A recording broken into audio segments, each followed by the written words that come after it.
جنات عدن مفتحة لهم الأبواب متكئين فيها يدعون فيها بفاكهة كثيرة وشراب.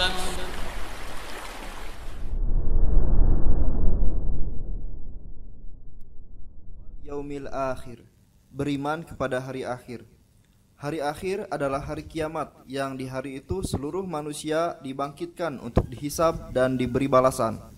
Dikatakan hari akhir karena tidak ada hari setelahnya, di mana setiap penghuni surga akan menetap di surga dan ahli neraka menetap di neraka.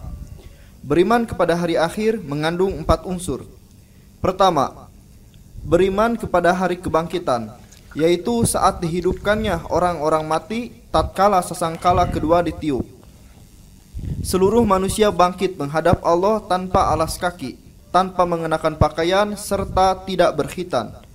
Allah Ta'ala berfirman, Bismillahirrahmanirrahim, Kama bada'na awwala khalaqin nu'iduh wa'dan alaina inna kunna fa'ilin.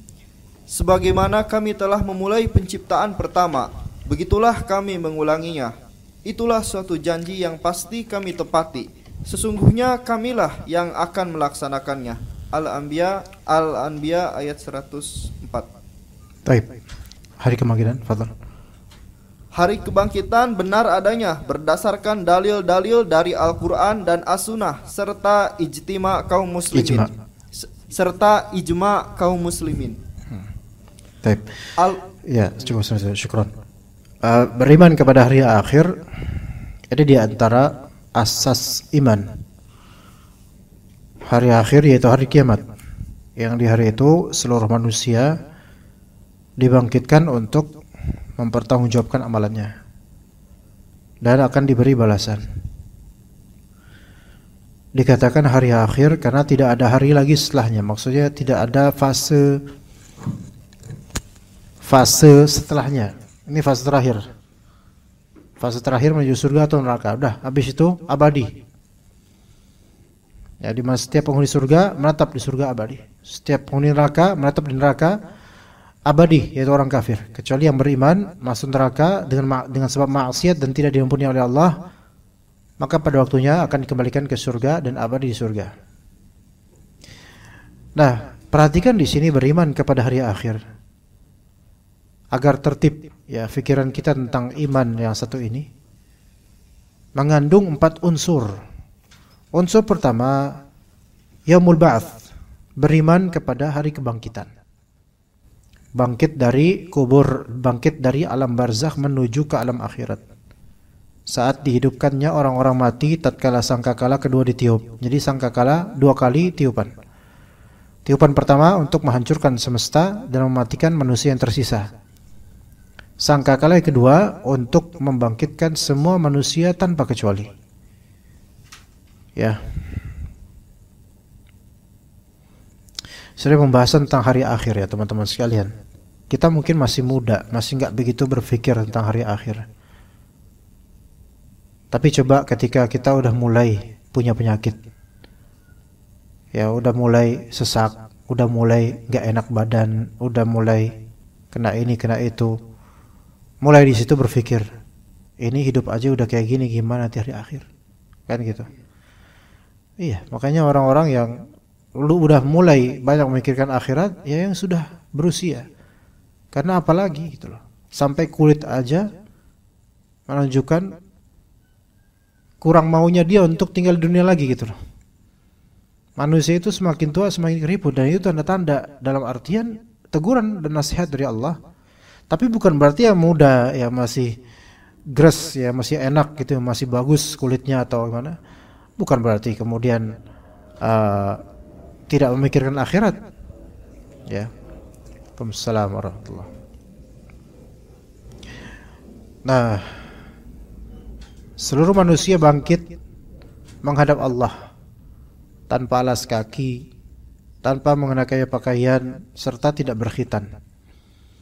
Allah Ta'ala berfirman, Kama bada'na awal khalqin nu'iduh wa'adan alaina inna kunna fa'ilin. sebagaimana kami telah memulai penciptaan pertama, begitulah kami mengulanginya. Itulah suatu janji yang pasti kami tepati, sesungguhnya kamilah yang akan melaksanakannya. Maka disebutkan oleh Syekh Utsaimin rahimahullah di bahasan di fatwanya, ayat ini menjadi dalalah aqliyah, yaitu dalil logika ala imkaniyati ihya'il mauta min Allah subhanahu. Logika kemungkinan mungkinnya penghidupan orang-orang yang sudah mati dari Allah Azza wa Jalla. Allah menghidupkan orang mati itu mungkin dengan logika sebagaimana Allah Ta'ala telah memulai penciptaan pertama, maka Allah Ta'ala akan mengulangnya, ya, dibangkitkan. Jadi menciptakan yang tadi belum ada itu bisa mudah bagi Allah, apalagi mengulang yang tadinya sudah ada. Gimana, paham gak cuma? Atau ketika memproduksi, ya, suatu kreasi baru yang belum ada sebelumnya. Misal ini membuat furniture atau peralatan yang sebelumnya belum ada atau sebelumnya belum dibuat oleh produsen ini. Kita kreasikan ini. Ini pertama kali terbit. Bisa nggak? Bisa. Nah, untuk kedua kalinya gampang nggak? Harusnya lebih gampang lagi gitu loh. Karena ya sampelnya udah ada kok. Walaupun yang sampel pertamanya udah dihancurkan atau terjual, ya bikin lagi gampang karena formulanya udah di save. Itu secara logika manusia di dunia ini. Maka bagi Allah itu tentu jauh lebih gampang. Ya, dikatakan sebagaimana kami telah memulai penciptaan pertama. Nabi Adam diciptakan dari awalnya nggak ada. Maka begitulah ketika kami mengulanginya setelah wafatnya manusia, kami menciptakan lagi atau kami mengulangi lagi, itu mudah bagi kami. Ya, fa innal qadira 'ala ibtida'il khalqi la ya'jizu 'an i'adatih. Pihak yang mampu untuk mengadakan suatu kreasi pertama kali itu pasti bisa untuk mengulang untuk berikutnya. Ya begitu. Taib, hari kebangkitan benar adanya, hak, berdasarkan dalil-dalil dari Al-Quran, Sunnah serta ijma' kaum muslimin. Ini sebagai nasihat buat anak dan juga antum, bahwasanya kita akan wafat pada waktunya dan akan kembali ke Allah untuk mempertanggungjawabkan perbuatan kita. Maka cita-cita dunia itu kalau bisa jangan terlalu tinggi kecuali amal solehnya. Antum kalau misalnya mau jadi orang sukses, jangan sukses dunia, melainkan sukses akhirat. Sukses dunia, kalaupun antum cita-citakan demi memudahkan akhirat antum. Demi memudahkan akhirat antum, semua dari antum, semua dari kita. Apa cita-cita antum? Antum pengen punya anak banyak misalnya. Kalau cuman pengen punya anak banyak supaya nanti bisa makan bareng di keluarga, ya kok sesempit itu cita-cita antum? Antum pengen punya rumah mewah supaya apa? Kalau supaya nanti biar tamu datang mereka hebat gitu, bisaannya kaya ya. Cuman itu doang, ya subhanallah rendah banget. Antum pengen jadi dokter, tapi masa jadi dokter kerja di tempat besi kan nggak nyambung ya. Baja kan nggak nyambung. Anggap aja antum menjadi pengusaha baja paling besar di Indonesia. Taib. Terus apa endingnya? Ya pengen kaya aja, pengen kaya. Udah. Enggak, pengen kaya itu ada nggak tujuannya apa? Yes, ya kalau saya kaya kan saya bisa ngapa-ngapain. Nabrak mobil orang gampang. Ya, dikasusin bisa bayar pengacara. Gini gampang, kalau udah kaya mah gampang bro. Namanya orang kaya mah bebas, kayak orang gila. Ya kan, orang gila kan bebas. Orang kaya juga bebas. Ya Allah, serendah itukah cita-cita kita di dunia? Lalu ada seseorang yang bercita-cita, saya pengen bekerja untuk menikah dan menafkahi istri, anak dan orang tua supaya Allah nanti ridho sama saya. Ini. Padahal kan sore, gitu mah biasa, orang juga gitu. Jangan kira Ya ini seolah-olah biasa bagi telinga orang-orang yang kurang percaya sama akhirat. Tapi kalau kita tahu apa yang ada pada Allah dari ganjaran, antum cita-cita seperti itu aja, itu udah Masya Allah. Kalau misalnya orang tua antum tuh betul-betul ke akhirat ya, dapat cita-cita kayak gini dari anaknya aja, bagus nak, ya Allah mudah-mudahan jadi seperti itu. Daripada antum jadi Susan, kepingin pinter biar jadi dokter, terus kalau jadi dokter jadi apa? Dokter bagus, tapi kalau misalnya cuma dunia semata, ya selesai di situ, akhiratnya nggak dapat. Maka kita ini ngaji ya supaya ingat akhirat, ya supaya ingat akhirat. Sekaya apapun kita, semiskin apapun kita, ingat akhirat. Ingat akhirat itu meluaskan yang sempit dan menyempitkan yang luas. Bukan begitu, Abah? Ya, Abah ya. Abah siapa namanya? Abah Andin sama Abah Idrus ya. Ingat akhirat itu menyempitkan yang luas dan meluaskan yang sempit. Sok, siapa yang bisa jawab? Siapa yang bisa jelasin, sok? Abah Andin harusnya udah bisa jelasin karena udah pengalaman hidup. Kok malah nanya? Ya boleh.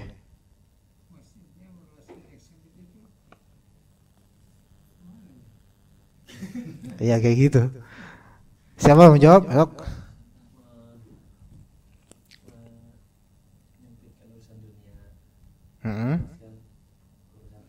Bagus, alhamdulillah. Anda boleh pulang. Mengingat akhirat, mengingat kematian, mengingat akhirat, menyempitkan yang luas, betul. Dan meluaskan yang sempit. Menyempitkan luas gimana? Nih, menyempitkan yang tadi luas. Apa yang luas? Antum dalam keadaan dunia antum enak nih misalnya.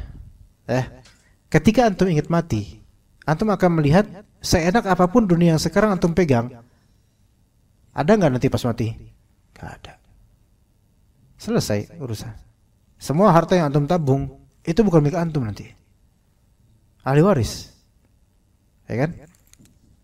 Jadi menyempitkan yang sekarang yang luas nih. Antum minta akhirat, ingat mati.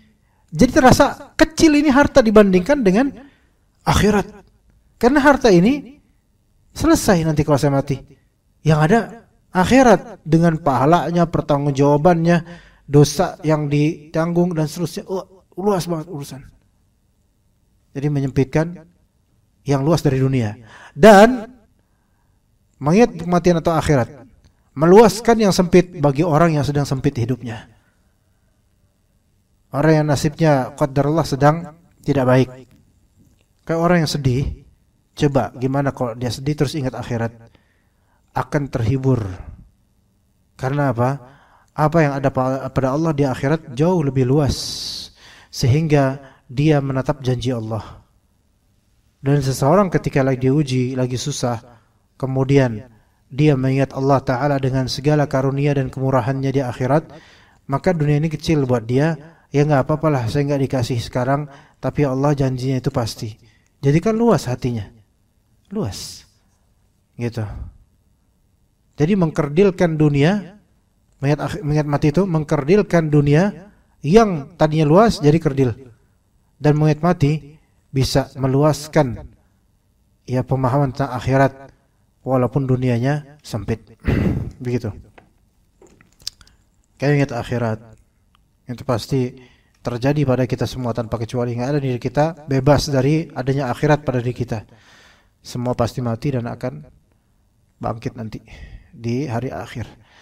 Nah, adapun kalau bangkit dari kubur, nah itu ini kan hari kebangkitan. Terus bangkit dari kubur, ini menyalahi sunnah kauniyah.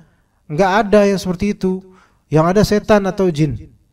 Ya, kan ada anggapan ini hidup mati nggak tenang. Terus gentayangan, bangkit dari kubur, terus nge-haunting orang-orang kampung di setiap malam Jumat. Emang jin ada jadwalnya juga ya ternyata ya. Nah itu kan terjadi di desa-desa. Apalagi yang mati ini adalah orang jahat atau dukun. Wah itu khurafatnya mungkinan. Padahal itu jin, bisa jin korin. Nggak ada orang nyawa manusia wafat terus bangkit lagi. Kita bilang ke pocong itu, akhi antum kalau misalnya emang ini antum yang dulu mati, ini roh antum, apa gunanya kita kubur kalau antum bangkit lagi? Coba apa gunanya? Mungkin dia bakal pikir, iya juga ya, kenapa gua balik lagi? Yang itu kan jin berarti kan, bukan manusia. Coba kalau misalnya manusia itu nyawa manusia, pertama nyawa emang punya pocong, nyawa emang punya apa namanya, kain gitu. Kalau nyawa kan nyawa gitu, terbang, nggak pakai pocong, nggak pakai keranda, nggak pakai apa, ya. Maka itu semua syaitan, itu semua jin. Bisa juga jin korin yang pura-pura untuk menimbulkan khurafat dan khayalan manusia. Karena pada asalnya akidah kita adalah manusia mati tidak bisa bangkit lagi kecuali di hari akhir nanti. Ya, adapun keluar tangan dari kuburan, keluar ceker misalnya dari kuburan atau apa gitu, ya, setan.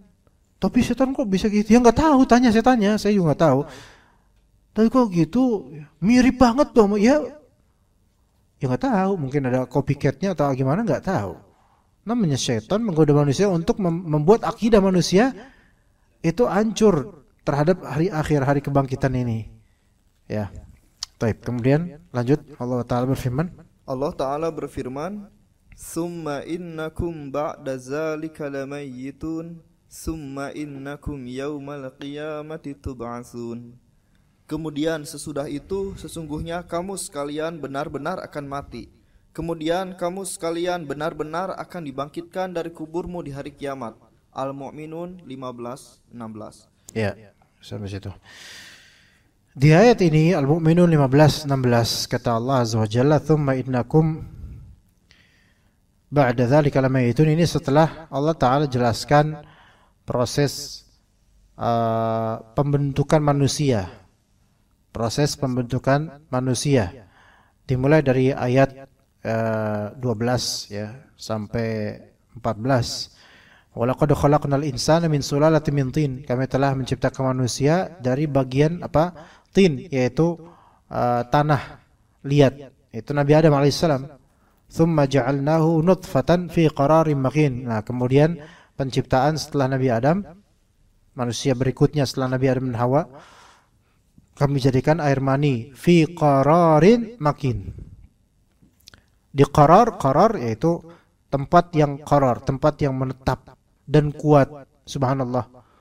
Rahim ibu tuh kuat gitu loh. Setetes mani kecil banget itu. Ya. Itu bisa terlindungi di situ gitu loh. Tsumma khalaqna nutfata 'alaqatan. Dari tadinya setetes mani kecil banget menjadi 'alaqah, segumpal darah kecil. Fa khalaqnal 'alaqata mudghah. Dari segumpal darah kecil menjadi segumpal darah, segumpal daging. Fa khalaqnal mudghata 'idhama. Dari tadi segumpal daging mulai Allah berikan adanya 'idham, yaitu tulang. Fa kasawnal 'idhama lahma. Maka kemudian dari tulang itu kami kasauna, kami kiswahkan, kami balutkan tulang itu dengan daging. Jadi daging itu rata-rata nempel pada tulang. Nggak ada daging itu independen sendiri, itu susah. Ada lemak iya. Kalau daging susah, biasanya nempel sama, atau biasanya tulang itu diliputi sama daging. Iya. Karena ya rata-rata kan itu. Coba antum lihat daging yang langsung paling ini nih. Ya enggak? Daging langsung, tulang yang langsung paling ini nih. Ini pun tetap ada selaput-selaput, kadang ada lemaknya gitu. Ini. Ya kan? Ini nih. Ini juga kan langsung tulang nih. Tapi rata-rata kan fakasawnal 'idhama lahma. Kami kiswahkan. Maka antum kalau ada tahu PAS enggak? PAS, pengobatan akhir zaman. PAS. Enggak tahu? PAS, pengobatan akhir zaman yang viral waktunya dan pendirinya itu wafat. Itu kan inspirasi mereka. Jadi pendiri mereka siapa yang telah wafat itu namanya Al-Kasawi, itu sebutan Al-Kasawi. Itu Al-Kasawi berasal dari ini, fakasawnal 'idhama lahma. Kasawi enggak pernah dengar? Ian Kasela dengar sih ya? Gila nih Kasela dengar, yang penyanyi dengar. Anda bukan pengikut PAS, bukan. Anda bukan pengikut PAS, bukan. Cuman kenapa mereka ya memetodekan penyakit apa-apa di tubuh itu, metodenya adalah dibenerin dulu urat, tulang dan juga dagingnya itu. Ya, memang ada di antara mereka bagus untuk waktu Anda lagi umrah, itu Anda dapatkan Anda rasa sakit dan seterusnya. Kemudian ana minta tolong diterapi. Maka dibuatlah gerakan-gerakan ya terapi, dan setelah itu masya Allah memang, walaupun ana bukan pengikut Paz Troopers namanya, ana bukan pengikut seperti itu, tetapi asal muasal mereka menamakan kasawi, yaitu dari nifak kasawunal idhama lahma. Ini ayat menjadi pedoman utama mereka tuh dalam pengobatan versi mereka. Makanya mereka menyebut pengobatan akhir zaman untuk menghindari pengobatan medis yang biasa dokter-dokter. Mereka lebih ke natural terapi tanpa kimiawi gitu loh. Kimia versi farmasi gitu. Ya begitu. Ada benarnya tapi tidak semuanya benar, karena ya penyakit zaman sekarang kan variatif, enggak semua diobati dengan herbal dan terapi biasa ya gitu. Taifakasawnal 'idhama lahma, jadi daging jadi tulang itu diliputi dengan daging. Tsumma ansha'nahu khalqan akhar, kemudian kami tumbuhkan menjadi makhluk lain yang tadinya baru daging atau apa, segumpal daging kemudian ada tulang, maka mulai berbentuk. Fatabarakallahu ahsanal khaliqin, maka Maha Suci Allah sebaik-baik pencipta. Baru kemudian ayat 15-16 setelah Allah Ta'ala sebutkan bagaimana Allah Ta'ala menciptakan manusia dengan proses yang sebelumnya enggak ada seperti itu, maka thumma innakum ba'da dzalika lamayitun, setelah kalian makhluk hidup, manusia hidup tumbuh di muka bumi ini, setelah itu kalian akan pasti menjadi mayit. Iya, semua. Kepikiran enggak kita bakal mati gitu loh. Oke, jangan cuma mikir matinya doang. Kepikiran enggak kita tanggung jawabnya nanti gimana pas habis mati. Itu yang lebih penting lagi tuh. Karena gimana kita mati nanti, kita minta sama Allah supaya husnul khotimah dan dengan cara yang baik. Tapi setelah mati itu, madza ba'dal maut? Apa setelah kematian? Tsumma innakum ba'da dzalika lamayitun. Ini fase, kemudian fase alam barzakh, ikhwan. Fase alam barzakh. Wallahi itu lebih serem lagi dibandingkan cerita-cerita tentang kuburan dan hantu-hantu. Ya, lebih serem lagi alam barzakh itu kalau kita tidak beriman. Kalau kita kebanyakan amal buruknya sendiri, kawan, sendiri. Antum enggak ada pengacara ketika itu. Antum enggak ada teman, enggak ada sahib kecuali amalan antum. Maka siapa yang beramal saleh banyak-banyak dan ikhlas, maka Allah Ta'ala akan berikan dia teman berupa amal salehnya di alam kuburnya, di alam gaib itu. Thumma innakum yaumal qiyamati tub'atsun. Kemudian kalian pada hari kiamat tub'atsun, kalian akan dibangkitkan. Ini dalil yaumul ba'ats. Dalil yaumul ba'ats. Ya. Akan pastinya kita akan dibangkitkan di hari kiamat minat turab, sebagaimana kalian diciptakan dari tanah tadinya, maka kalian akan dibangkitkan juga dari tanah. Maka jangan merasa bahwasanya kita akan hidup selamanya dan tidak bertanggungjawabkan apa-apa. Maka dikatakan oleh para ulama tentang ayat ini, ikhwan, dalam kitab tafsir Abu Hayyan Al-Andalusi, fihi tanbihun lil insan an yakuna al-mautu nusba 'ainayhi. Ayat ini thumma ba'da dzalika thumma innakum yaumal qiyamati tub'atsun, atau thumma innakum ba'da dzalika lamayitun. Setelah kalian sudah jadi manusia normal seperti ini, kerja ya, menikah, punya anak, punya cucu, kalian pasti mati nanti. Ini adalah peringatan untuk manusia agar kematian itu nusba'ainai, seolah berada di depan mukanya. Ya. Jangan tidur Mas bro, ya. Jangan ngantuk ya. Enggak apa-apa, Anda maklumin ngantuk. Tidur silakan tapi enggak boleh, ya.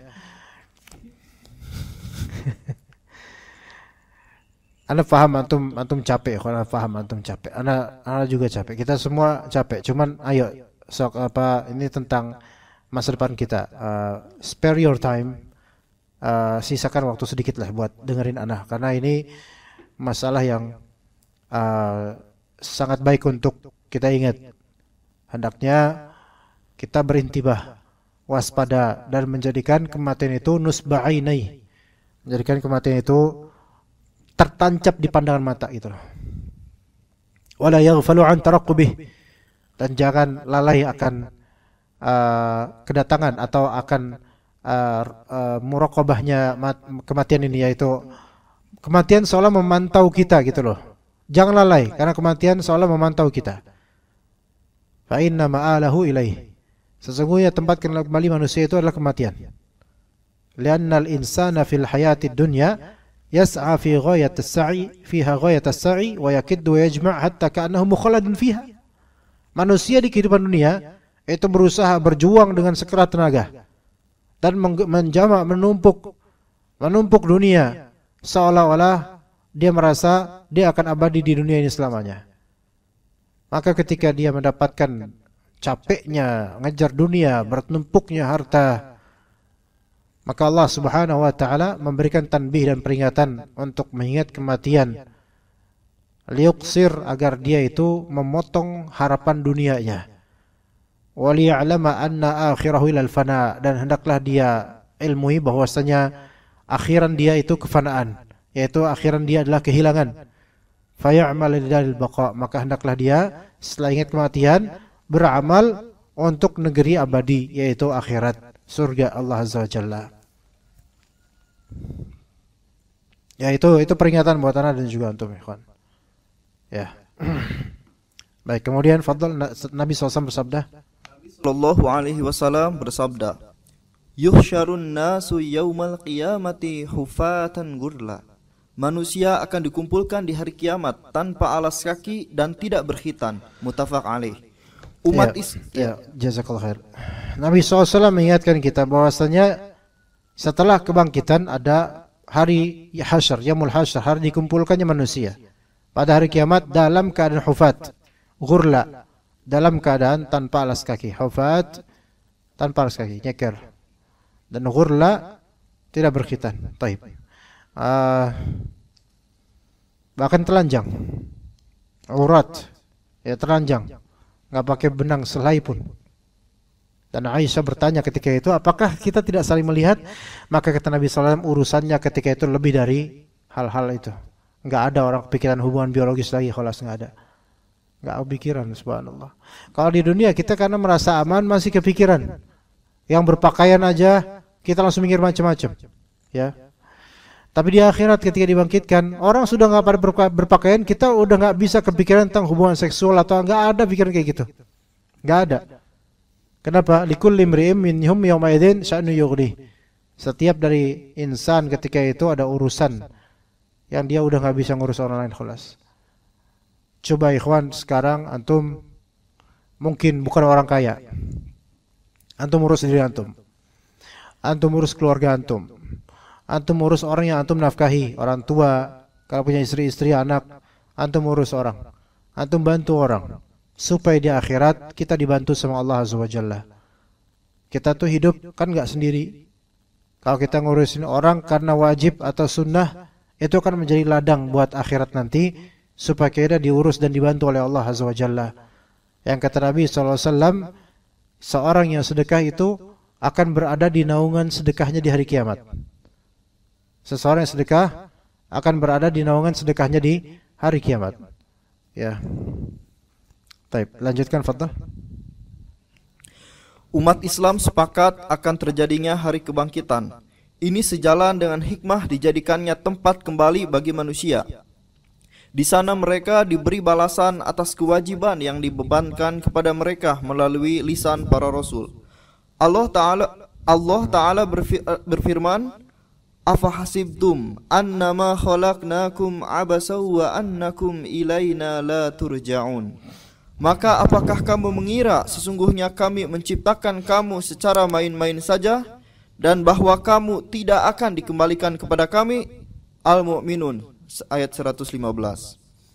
Allah Ta'ala berfirman kepada Nabi sallallahu alaihi wasallam, "Innal ladzina farada 'alaikal Qur'ana laradduka ila ma'ad."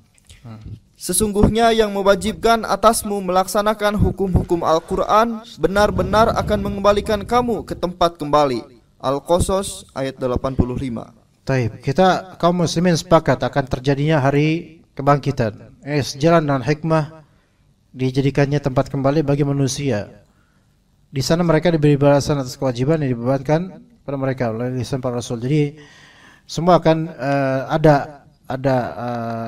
balasannya. Semua akan ada balasannya, teman-teman sekalian. Apa yang antum amalkan, perbuat, ada balasannya, baik atau buruk, sesuai dengan ridha Allah atau tidaknya, dan kemudian sesuai dengan amal antum seperti apa. Kata Allah Azza wa Jalla, afahsibtum annama khalaqnakum 'abatha wa annakum ilaina la turja'un. Maka apakah kalian mengira bahwa kami menciptakan kalian main-main dan kalian tidak akan dikembalikan kepada kami? Wah, itu teguran ya untuk orang yang masih main-main di kehidupan ini. Oke, bukan berarti kita nggak boleh main game sama sekali, nggak boleh having fun, bukan begitu. Tetapi kita lihat diri kita, keseharian kita, mayoritasnya itu untuk main-main belaka atau untuk akhirat. Kita bisa lihat diri kita masing-masing. Ya. Bahkan syaitan atau jin aja dikasih ayat ini, ada yang beritiaz atau mengambil nasihat dari ayat ini.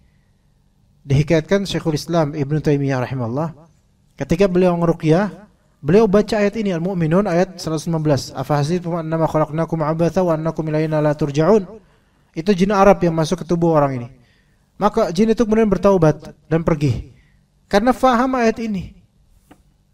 Karena sebenarnya para jin-jin itu yang nyerupin manusia, hakikatnya semuanya itu main-main. Walaupun sihir. Karena segala kemunkaran itu main-main itu sebenarnya.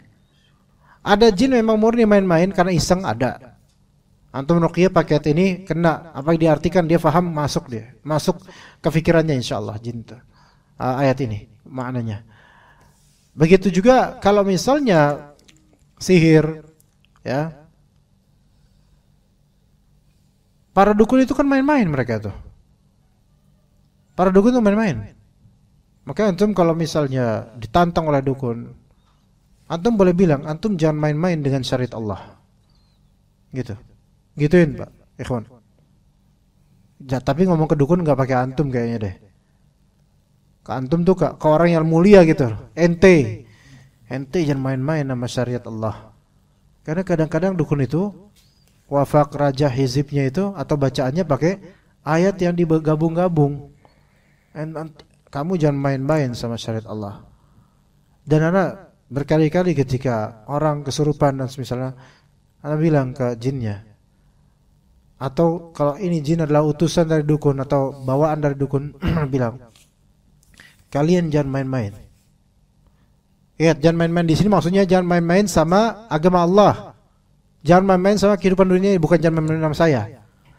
Karena ini ada kesan sombong. Bedakan. Ya, bedakan. Faham gak bedanya? Antum kesurupan. Terus saya bilang, jin, jangan main-main sama saya.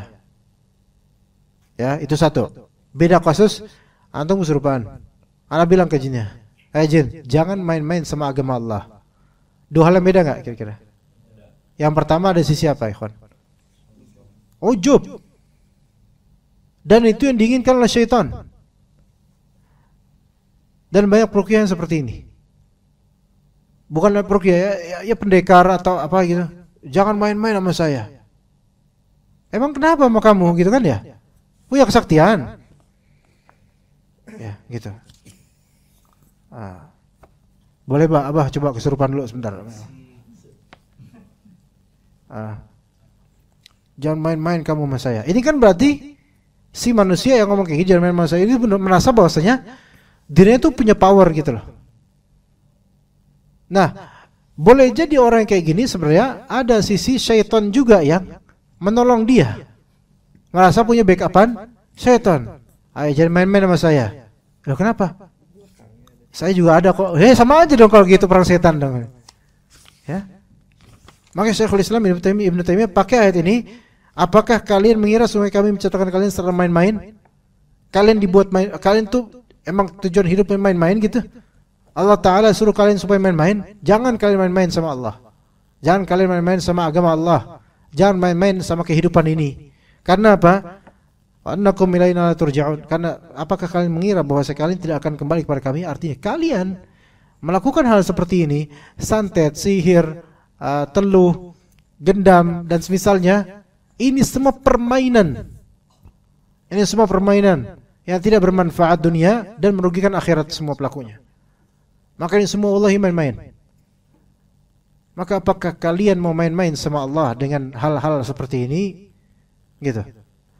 Seserius-seriusnya dukun dalam menyata seseorang, hakikatnya itu adalah abath, main-main.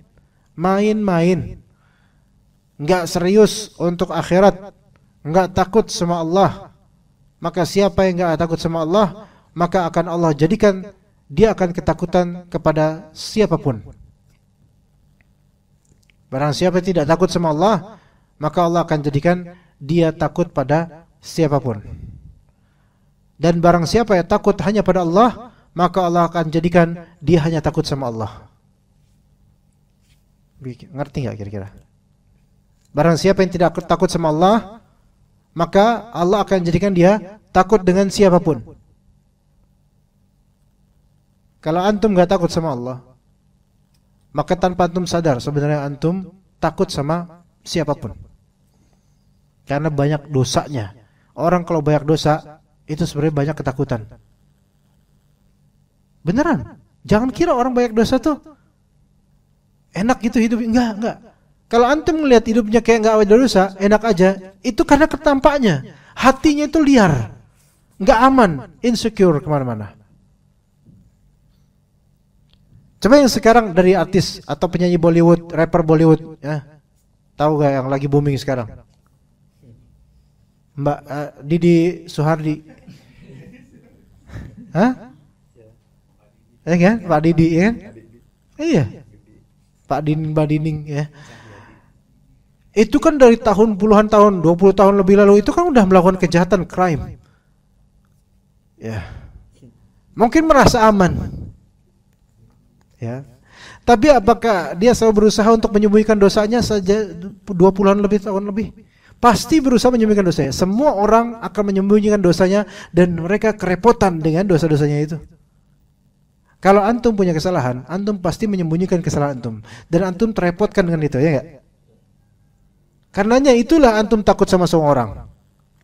Karena enggak takut sama Allah. Begitu orang kalau udah banyak dosanya, dia selalu berusaha nutupin dosanya. Ketemu siapa dia tutupin, ketemu siapa berusaha jaga dia jangan sampai keceplosan, ya. Itu takut sama semua orang. Tapi coba kalau kita takutnya sama Allah aja, berusaha untuk tidak melakukan dosa dan seterusnya, mesti kemana-mana ngelenggang. Kemana-mana melenggang. Nah sekarang orang yang berbuat syirik pakai jimat, dia takut nggak sama Allah? Nggak takut sama Allah. Takutnya sama siapa? Sama setan.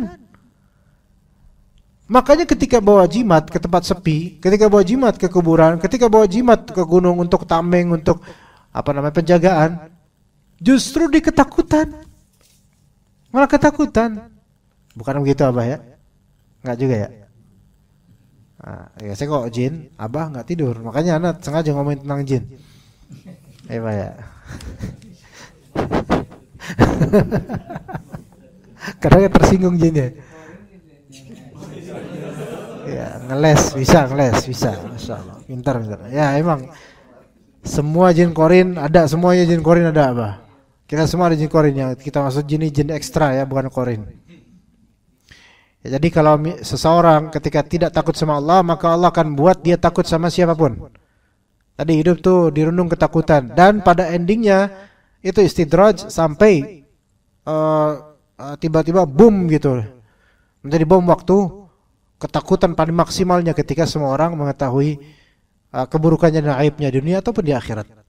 Seperti Didi Suhardi itu, yang mana berapa tahun, puluh tahun itu enggak dibuka, tapi sekarang tiba-tiba satu dunia tahu semua kasusnya. Nauzubillah min dzalik. Alhamdulillah itu orang kafir, gitu kan? Ya, bukan Didi Suhardi namanya, bukan. Ya, enggak ini beda generasi, Abah, beda generasi. Abah kalau Abah generasi jin korin, jadi beda. Kalau itu apa beda? Ini generasi milenial sama Gen Z gitu. Iya. Nah, tapi barang siapa yang takut sama Allah, maka Allah akan jadikan dia hanya takut sama Allah. Sehingga sama yang lain itu nggak takut. Karena apa? Karena dosanya nggak banyak. Orang yang takut sama Allah, dosanya nggak banyak. Orang yang dosanya nggak banyak, ringan kemana-mana. Gitu, ringan kemana-mana. Mau ketemu orang seserem apapun, dia tawakal sama Allah. Mau lewat beringin model apapun, ataupun bambu apapun, dia nggak takut. Kalau mau uji nyali, dia teruji.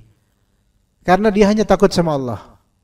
Kecuali takut yang sifatnya tabiat, ketemu macan, ketemu tikus tapi segede kucing, maka itu wajar takut karena natural manusia ya. Tapi dia nggak takut dengan hanya Allah yang dia takuti secara ketundukan hati. Ya. Kemudian fadhal. Kata Allah Ta'ala berfirman kepada Nabi SAW, Innal ladzi farada 'alaikal Qur'ana laradduka ila ma'ad. Sesungguhnya mewajibkan atasmu melaksanakan hukum Al-Qur'an benar-benar akan mengembalikan kamu ke tempat kembali. Taib. Ada pertanyaan enggak di sini, ikhwan? Jadi yang kedua nanti insyaallah kita akan lanjut pada 2 pekan mendatang biidznillah taala. Ya, silakan, fadhal. Bismillahirrahmanirrahim. Ya. Tentang keselamatan akidah di zaman ini yang banyak munculnya pemikiran penafsiran. Ini Ustaz, saya pernah mendapatkan satu pernyataan bahwa akhir zaman itu hanyalah akhir dari satu peradaban sosial saja. Karena katanya banyak hadis-hadis yang berkaitan dengan kerusakan akhlak dan moral. Tapi saya berpikir kan banyak juga hadis yang berbicara tentang kerusakan alam. Bahkan Nabi Muhammad sendiri adalah Nabi syariat yang sering menjelaskan perkara zahir. Bagaimana dengan pernyataan tersebut Pak Ustadz yang menyebutkan akhir zaman hanya akhir dari satu peradaban sosial saja? Ya, begitu Pak Ustadz. Ya. Akhir zaman hanya akhir dari suatu peradaban sosial, yaitu satu peradaban. Sebenarnya peradaban sosial ini istilah yang tidak ada di zaman Nabi SAW. Akhir zaman jangan dikatakan hanya, melainkan di balik akhir zaman ini ada hal yang jauh lebih luas daripada peradaban yang disebutkan peradaban sosial itu. Maka jangan dibilangin hanya. Kita itu berjalan menuju hal yang lebih luas dan akan terus makin luas. Ibnu Qayyim al-Jauziyah menyebutkan, seseorang tadinya di tempat yang sempit. Coba air mani berada di mana tadinya? Kemudian dia melalui jalur yang sempit, testis. Dia melalui jalur yang sempit kan? Ya kalau jalurnya nggak sempit, keluarnya bocor dong. Jalurnya sempit kan? Karena sempitnya itulah kerasa. Nah, kemudian dia beristiqrar, menetap di tempat yang sempit, di rahim. Sempit banget itu. Nah kemudian ketika dia di rahim makin membesar di tempat yang masih sempit. Makanya belendung gitu karena sempit dalamnya. Dia membesar di tempat yang sempit. Taib. Dia keluar lewat kemaluan yang sempit. Taib. Mulai dari fase janin awalnya manusia, kemudian ke fase dunia, dia mendapatkan dunia itu luas banget kan? Coba dibandingkan dengan rahim ibu. Bumi ini, dunia ini, entah berapa ratus juta kali lipat. Ya. Itu nisbat ratio antara janin dengan dunia. Nah, ketika seseorang di akhir peradaban dunia itu mati, dia kan ke alam barzakh. Alam barzakh itu jauh lebih luas daripada alam dunia ini. Ini baru alam barzakh. Jauh lebih luas daripada alam dunia ini. Jauh lebih luas daripada. Ya kita ngeliat versi dunianya adalah kuburan, nisan, bawahnya udah dipan dan udah selesai gitu kan. Itu kan versi kuburan, versi alam duniawi. Tapi kalau udah di alam rohnya, alam barzakh, luas sekali subhanallah. Luas sekali. Maka jangan seolah-olah akhir zaman atau akhir masa itu kan hanya akhir dari peradaban manusiawi, peradaban sosial. Itu seperti underestimate apa-apa yang setelahnya. Padahal ini justru menuju ke fase atau alam yang jauh lebih luas. Yang semua manusia akan mengalaminya, yaitu alam barzakh. Nah, jarak antara sangkakala pertama dan kedua Allah lebih tahu. Anda nggak tahu, kita nggak tahu. Allah lebih tahu seberapa waktunya. Nanti ketika alam barzakh selesai, dibangkitkan manusia dari alam kubur menuju ke alam akhirat.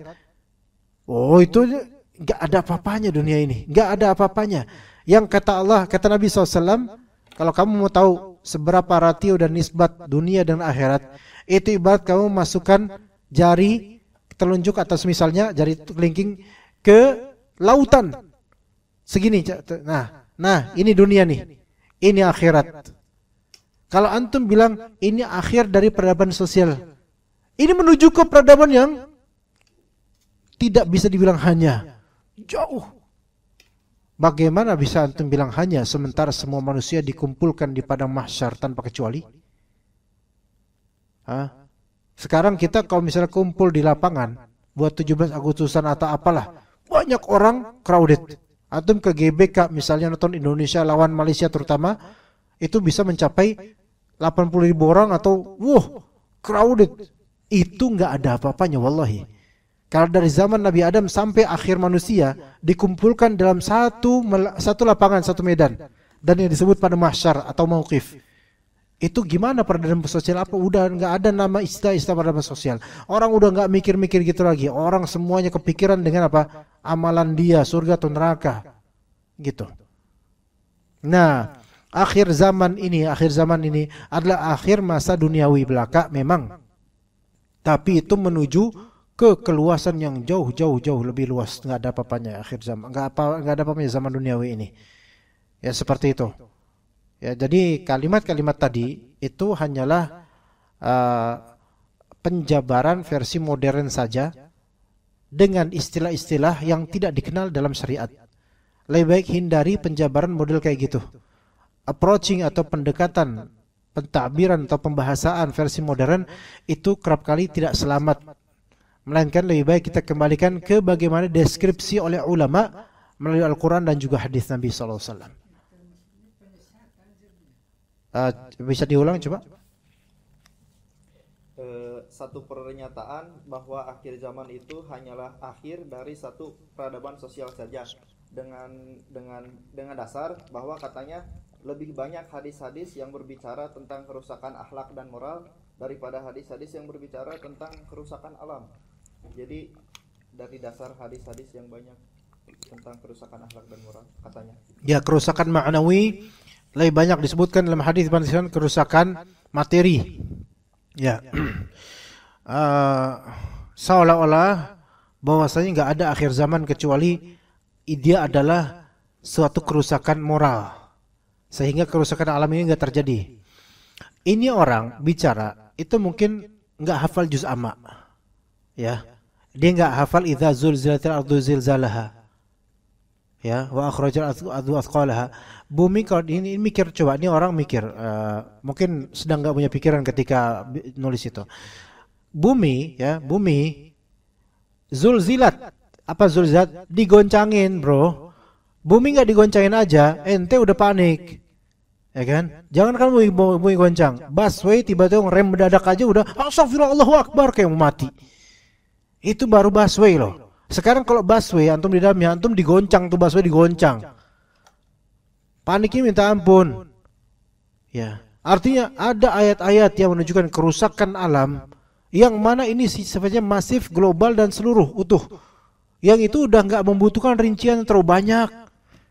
Sekarang kalau wasuyiratil jibalu fakanat saroba. Suyiratil jibal artinya apa? Yaitu gunung-gunung diterbangkan dan menjadi butiran-butiran yang bergelombang di mana-mana. Jangankan gunung meletus aja, ente lihat sendiri gimana asap dan ininya. Kabur nggak semua orang? Kabur. Berapa banyak korban yang itu padahal belum kiamat. Sekarang gimana kok gunung dicabut? Pernah nggak antum melihat ke desa namanya Legetan? Di daerah Ngapak sana di Jawa Tengah, desa Legetan. Yang mana itu kayak kisahnya Nabi Lut, itu kisahnya kaumnya Nabi Lut. Ya. Ini kampung, ini bukit, blung gitu. Atau ini cabut terus dibalikin gitu loh. Mati semua orang. Itu baru serpihan kecil 0,000 sekian persen dari bumi. Itu aja udah betul-betul luar biasa dahsyatnya. Lah, gimana kalau kata Allah idza zulzilatil ardu zilzalaha, satu bumi terus gimana idza sama'un syaqqat, matahari dibelah. Oke lah, kiamat cuma satu model doang, matahari dibelah. Kira-kira gimana manusia setelah matahari dibelah? Mati enggak manusia? Mati itu matahari kemana? Terus kita nggak dapat sinar matahari, gelap selamanya. Mati nggak? Mati. Kita ini masih utuh karena apa? Alhamdulillah matahari Allah kasih bersinar. Alhamdulillah. Ya. Coba baca surat Takwir, Al-Infitar, Al-Insyiqaq, Al-Ghashiyah, Az-Zalzalah, dan seterusnya dari surat-surat yang menyatakan hari kiamat. Udah nggak perlu lagi omongan seperti itu. Hadis-hadis memang banyak berkaitan dengan moral, kerusakan moral. Kerusakan moral inilah yang menyebabkan Allah murka, kemudian terjadilah kerusakan alam sampai ending dari semua kerusakan. Gitu. Ya, seperti itu. Jadi ini seolah-olah dia mengingkari adanya zaman yang berakhir di dunia ini. Dikira bahwa saya tafsiran akhir zaman adalah kerusakan moral. Enggak, kerusakan moral itu tanda-tanda akhir zaman yang akan berujung pada penghancuran semesta ini oleh Allah Azza wa Jalla. Maka orang ini kurang piknik dan kurang baca. Begitu, wallahu a'lam. Itu benar menyesatkan Abi ya. Berbahaya buat akidah ini, sok tahu ini orang. Tapi lembut, halus. Bagi anak-anak muda yang pengen nyari jati diri dan juga kemudian senang dengan filsafat dan retorika, ini seolah-olah benar. Tapi padahal ini ketololan yang hakiki ini. Ya, jika ada yang lebih tolol daripada ini, enggak ada, kayaknya ini paling tolol. Ya begitu. Ya. Jin. Alhamdulillah. Alhamdulillah bukan jin. Ya. Dasarnya siksa kubur. Katanya luar biasa gitu. Iya. Nabi SAW pernah mengatakan, "Ma ra'aitu manzaran afdha' min 'adzabil qabr." Aku tidak pernah melihat pemandangan yang lebih menjijikan siksanya dibandingkan azab kubur. Jadi berat, azab kubur berat. Tapi kalau manusia muslim, kalau dia pernah Allah Ta'ala uji dengan azab kubur, maka insya Allah itu menjadi penggugur dosa-dosanya. Begitu. Ya. Semoga Allah Ta'ala pelihara kita dari azab kubur dan azab api neraka, dan Allah lindungi kita dari azab dunia. Allahumma amin. Oke. Cukup sampai sini ya. Kok ketukar nih Abah sama antum? Gara-gara sering denger jin korin. Jadi penasaran Ustaz, itu jin korin tuh berbarengan dengan kita lahir apa dia sudah ada duluan Ustaz? Zahirnya kalau udah ada duluan itu Allah lebih tahu, enggak tahu. Tapi zahirnya adalah sejak manusia itu ada, sejak manusia itu diciptakan atau sejak dia itu lahir itu sudah ada jin korin langsung. Dan apakah benar pernyataan seperti ini Ustaz, apa yang suka membisik-bisikan kita kepada keburukan itu yaitu jin korin? Iya. Benar Ustaz? Iya, bisa jin korin, bisa juga murni dari bisikan jiwa. Hadithun nafs bisa. Bisa jin korin, bisa juga emang dari diri kita. Tapi kalau dari diri kita, maka jin korin akan kontribusi juga ujung-ujungnya nanti untuk menambah keburukan. Dan kadang jin itu ya awalnya membisikkan kebaikan, tapi dengan maksud keburukan nantinya. Begitu. Pernah nggak jin mau jin korin kayak mau jin apa, jin manapun? Pernah nggak antum misal di mana gitu, mediumisasi atau apa, orang kesurupan, kemudian pas kesurupan jin itu minta tolong sempurnakan arwah saya gitu, tolong doakan sempurna, pernah dengar kayak gitu? Ini alasan jin supaya manusia itu berdoa untuk punya simpati sama mayit, sehingga teranggap oleh manusia ini adalah rohnya mayit itu. Artinya talbis syaitan itu, jaring-jaringnya itu menipu sangat. Yang awalnya seolah-olah ngajak kebaikan, doa, tapi ternyata tujuannya supaya manusia terjerumus dalam kesyirikan. Begitu. Ya. Ada juga biasanya nih hasil tabrakan, kejadian aksiden, tabrakan kereta, tabrakan mobil sama orang dan seterusnya bahkan. Kadang-kadang ada jin gentayangan kemudian minta jasadnya disempurnakan, minta bagian tubuhnya itu diambil, dikumpulin, kemudian dikubur dan seterusnya. Paham nggak? Pernah dengar kayak gini nggak? Itu kerap kali tipu daya jin. Kemudian selama tubuhnya itu masih kayak gitu, jin itu akan haunting tempat itu gitu loh. Terus saja ada itu sampai kemudian diilhamkan oleh jin itu pada orang bahwasanya masih ada di bagian semak-semak itu tangan saya. Ketemu tangannya benar. Ini diantar tipu daya syaitan. Supaya manusia itu nurut sama syaitan nyariin tangan mayit ini. Bisa jadi itu emang beneran tangan mayit, atau bisa jadi itu tangan yang dimanipulasi oleh syaitan supaya orang pada nurut mencari sesuatu yang di-request oleh jin atau syaitan. Ini hati-hati. Kalau antum sering dengar cerita-cerita horor, ini sangat banyak kisah-kisah seperti ini, terutama di kejadian-kejadian tabrakan, tabrak lari dan seterusnya. Nanti kemudian jin-jin itu akan minta gentayangan dan akan minta supaya tolong cariin jasad saya, tolong cariin serpihan daging saya dan seterusnya. Iya. Kayak misalnya di persimpangan rel ketabrak. Terus kan kadang daging-daging itu tetelannya itu masih nempel di rel atau di ban kereta. Terus di haunting terus tuh bagian rel tersebut atau bagian masinisnya. Dihantui. Akhirnya jin itu minta supaya tolong bersihkan jasad saya yang ada di sini. Kalau dibersihin sama manusia karena perintah jin ini, maka berarti manusia ini telah nurut sama jin dan itu kemenangan buat mereka, itu talbisnya di situ. Tipu daya di situ. Baik itu jin Korea atau jin lainnya, itu banyak terjadi di Indonesia. Gitu. Enggak habis kalau ada abad ngomongin, jangan ngomongin jin sih. Oh iya kunya.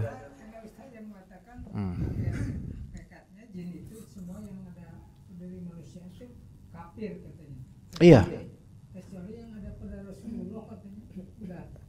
Iya. Ya, semua jin qarin itu kafir. Adapun hadis Nabi SAW yang menyebutkan bahwa adapun jin yang ada padaku atau jin qarinku itu aslama fala ya'muru illa bi khair gitu. Ya, dia aslama di sini ada dua pendapat ulama, bisa aja masuk Islam atau aslama di sini nunduk. Sebagian ulama mengatakan bukan muslim jin ini. Aslama maksudnya menyerahkan diri pada Rasulullah tapi tetap dia kafir. Dan dia tidak memerintahkan kecuali yang baik-baik saja. Itu khusus Rasulullah. Adapun kalau kita semua enggak, semua jin qarin kita itu kafir dan menyuruh yang buruk-buruk. Kalaupun menyuruh yang baik itu hanya tipu daya aja untuk kemudian kita akan terjerumus. Begitu. Ya. Taib, kita cukup aja sampai sini. Barakallahu li wa lakum barakallahu fikum jami'an. Wa sallallahu ala nabiyyina Muhammad wa ala alihi wa sahbihi ajma'in. Subhanakallahumma bihamdika asyhadu an la ilaha illa anta astaghfiruka wa atubu ilaik. Assalamualaikum warahmatullahi wabarakatuh.